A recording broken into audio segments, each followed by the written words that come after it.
আসসালামু আলাইকুম ওয়া রাহমাতুল্লাহ। কেমন আছেন আপনারা? আমরা যারা 5 ওয়াক্ত নামাজ পড়ি তারা প্রতিদিন অন্তত 32 বার একটি সূরা পাঠ করি, কিন্তু আমরা কি জানি এই সূরাটি কেন এত গুরুত্বপূর্ণ? নামাজ ইসলামের স্তম্ভ, মুমিনের মেরাজ, আর এই নামাজের প্রাণ হলো একটি বিশেষ সূরা। নবী মুহাম্মদ সাল্লাল্লাহু আলাইহি ওয়াসাল্লাম এটিকে কোরআনের শ্রেষ্ঠতম অংশ বলেছেন। চিন্তা করুন তো, কোরআনের 114টি সূরা, তার মধ্যে কেন এই সূরাটি সর্বশ্রেষ্ঠ? আজকের এই ভিডিওতে আমরা জানব সেই মহামান্তিক সূরাটির সম্পর্কে। এর নাম কি, কেন এটিকে শ্রেষ্ঠ বলা হয়, এবং কিভাবে এর অর্থ আমাদের নামাজ বদলে দিতে পারে। আপনি প্রস্তুত তো? চলুন শুরু করা যাক। নামাজের সেই শ্রেষ্ঠতম সূরাটি হলো সূরাতুল ফাতিহা। ফাতিহা মানে হলো সূচনা বা উন্মোচনকারী। কোরআনের শুরুতে একে দিয়ে শুরু করা হয়েছে বলেই এর নাম ফাতিহা। এটি একই সাথে মক্কি সূরা এবং এটি কোরআনের সবচেয়ে প্রথম অবতীর্ণ পূর্ণাঙ্গ সূরা। এর মর্যাদা এতই বেশি যে স্বয়ং আল্লাহর রাসূল সাল্লাল্লাহু আলাইহি ওয়াসাল্লাম একে কোরআনের শ্রেষ্ঠ সূরা এবং আযামু সূরাতিন ফিল কুরআন হিসেবে আখ্যায়িত করেছেন। আবু সাঈদ ইবনে মুল্লাহ রাদিয়াল্লাহু থেকে বর্ণিত একটি হাদিসের প্রমাণ। আল্লাহর রাসূল সাল্লাল্লাহু আলাইহি ওয়াসাল্লাম বলেছেন, আমি তোমাকে মসজিদ থেকে বের হওয়ার আগে কোরআনের শ্রেষ্ঠতম সূরাটি শিক্ষা দেব। সেই সূরাটি হলো সূরা ফাতিহা। এই সূরাটির বহু নাম, যেমন একে বলা হয় উম্মুল কুরআন বা কোরআনের জননী। দ্বিতীয়, একে বলা হয় আস-সাবউল মাছানি বা পুনরাবৃত্ত 7 আয়াত। আরও বলা হয় তৃতীয় আস-সালাত বা নামাজ এবং আস-সিফা বা অরোগ্য।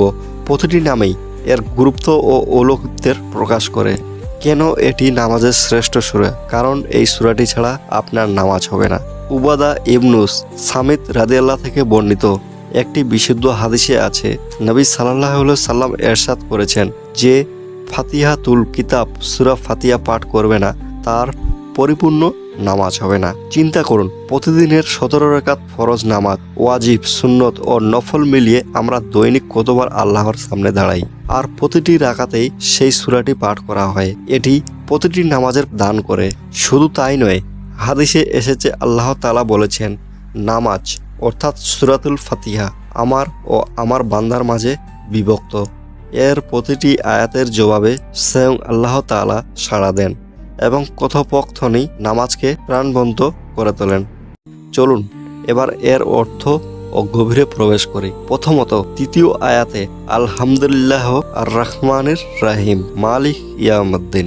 এর অর্থ, আমরা একমাত্র আল্লাহর প্রশংসা করি, যিনি সকল জাহানের পালনকর্তা, পরম দয়ালু এবং বিচারের দিনের মালিক। এখানে বান্দা কেবল আল্লাহর মহিমা ও শ্রেষ্ঠত্ব ঘোষণা করে। এরপর আসে সবচেয়ে গুরুত্বপূর্ণ ঘোষণা, আমরা একমাত্র তোমারই ইবাদত করি এবং একমাত্র তোমারই সাহায্য চাই। ইয়াকানা বুদু ও ইয়াকানা নাস্তাইন। এটা হলো অঙ্গীকার। এটি তাওহীদ বা একত্ববাদের মূল মন্ত্র। এর মাধ্যমে আমরা এক আল্লাহর কাছে নতজানু হওয়ার ঘোষণা দেই। এরপর 3টি আয়াত হলো আমাদের জন্য দোয়া ও চাওয়া। আমাদের সরল পথ দেখাও, ইহদিনাস সিরাতাল মুস্তাকিম। এর অর্থ, সেই পথ যেই পথে চললে আপনার নিয়ামত পাওয়া যায়, সেই পথ নয় যা অভিশপ্ত ও পথভ্রষ্টদের। নামাজের প্রতিটি রাকাতে আমরা আল্লাহর কাছে হেদায়েতের জন্য সাহায্য চাই। এর চেয়ে বড় চাওয়া আর কি হতে পারে? সূরা ফাতিহার ফজিলত শুধু নামাজেই সীমাবদ্ধ নয়, এটি হলো অরোগ্যের উৎস।